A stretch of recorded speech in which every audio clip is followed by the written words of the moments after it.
Gibuyag day ko sa kumbana mino nga dili na daw ko magpatama kay dili na daw ko single mom.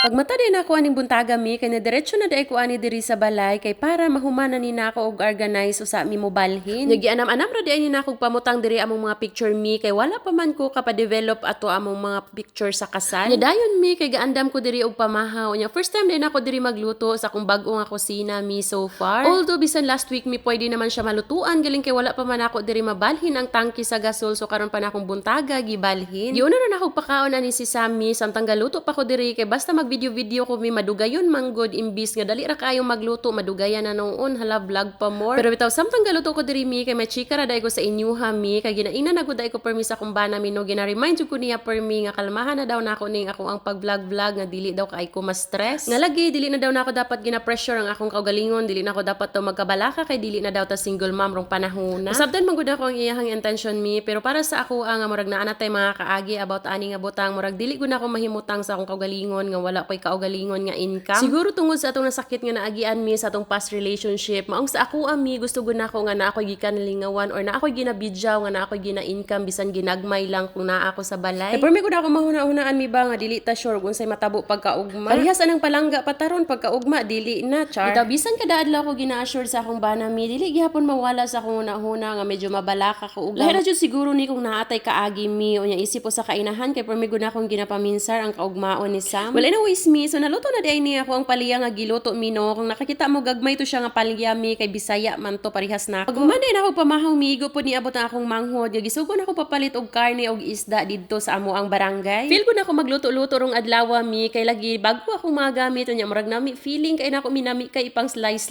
Or feel ra gud nako nami ika rong panahon mi ba kapit pa sige kusog-kusog ning hangin diri mi bisag wala na tuoy ulan ning bagyuha pero ang hangin diri kay gasiyok pud sa ako ang bintana. The timing pud ng pagkapalita sa akong manghod sa isda mi ba kay medyo preska pud niya ang iyang isda nami sugbahon lahi atong una nga mura nagisore eyes. Kay kini akong manghod usahay suguon mi kapintamaran siya maghulat mi og naay mo agi kay mopalit ra gud siya anang isda ang gapula-pula na ang mata. Well anyways mi plano ra din ako magsabaw ron og karne mi then magsugba og isda kay si mama usa na ako ka manghod kay dili man mo kaon og karning baboy. Samtang galuto day ko diri mi kay niabot day ako ang usa ka sister-in-law og samtang galuto ko kay gachika-chika na pud mi gamarites mi ginagmay. Bitaw gahisgot ra gud mi ani akong balay nga ako ara pong biyaan nga igo-igo na mahumay. Kay sa pagkatinuod lang mi mingawan gud ko diri sa akong balay bisag dili pa man mi karon malargahay mi pero gilubos-lubos gud ni nako ang oras nga naa ako diri. Nya plus ang ako apag yung payag mi nga ako gunang gipading kamutan nga mahimo ng payaga kay lagi gusto ko didto mag-video-video ug magtambay-tambay. Mang sa pagkakaron mi medyo ubay-ubay gud mga video nga inyong makitaan nga galuto-luto ko sa akong payag ug diri sa balay kay gipahimuslan na gud kaning tion mi samtang naa pa ko diri sa bukid. Well anyways mi giputsero ra di ani nako ang karning baboy so ako alamang sa aning gigisa o saan ako gilaga. Nga kay naa may pila ka dawin nga saging mi sobra sa gibarbecuehan sa ako ang manghod sa amo ana lamay nang gisagol sa putsero para maubay-ubay pud ning amo ang panako. Unya ka mas lami man unta ni siya og naatay carrots mi galing kay wala man tay carrots so magseto na lang gud ta ani ug unsay naa nato diri karon sa palibot. Nya paghuman din ako paghiwa-hiwa mi samtang galaga ago kay didto na di ako sa payag ani magsugba sa ako ang isda. Nya kabalo man naman mo mi nga naatay wifi diri sa balay so syempre diri na gud ni magtambay-tambay ang mga person. Nya maayo na lang gani diri karon sa bukid mi kay bisan kusog ang hangin kay wala gud siya nag-ulan-ulan mo taligsik lang og gamay pero mawala ra pud siya dayon. Nya samtang gahaling day ko diri mi syempre di ko na pwede nga di magsabad-sabad niya nga ako ang itoy sa kilid. Kay nahutdan day ko og uling mi so mao ning naka-idea ko nga bagol na lang ako ang sugbaan so nagpabagas ako ani og bagol. Nya nakuyawan pag ko ani mga orasa mi kay ang bagol nga akong gipabaga kay kusog kay ni sigaw nya nahadlo ko kay mukusog ang hangin busang madalas sa unya ang ako ang payag. Nya samtang gapabaga day ko mi kay ako sa daning gi-check diri ang ako ang karne og ning humok na ba. Nya manday ako natang sugbaon akong isda mi naka-remember day ko mi nga wala day ni maasinan so ako asa lamang gidali-dali og asinan kay basig wala gud ni Roy sabor. Kasi pagkatinuod lang mi basta ako na gani magluto mi kay mag-andam gud nag mga asin ako mga igsuon mi kay himarat man kay na sila unya ako hinab-ang kaayo. Tingtanom dayon sa bukid mi no nya sila si Papa kay busy kaayo tigtanom sa talaknan so timing po ning ato ang sabaw mi nga makahigop sila og sabaw nya naatay gamay nga sinugbang isda. Kay maura gud nilahang kalipay mi basta mag-aso-aso na gani ni akong payag mi unya gikan sila sa ubra kay mo diretsuhay gud na sila diri. Bisag wala tuod di sa plano rong adlaw mi no nga magtingog mi diri og pangaon unya kay nanganhi man sila diri ang ako ang mga sister-in-law so timing na lang pod kan diri mi magkaon palihian nga tingob jud mi kumpleto mirong adlaw din hi. Nya mas lami man gud kay ning kaon mi basta daghan bisan unsa pa nakagamay ang inyuhang sudan kay sigurado jung busog.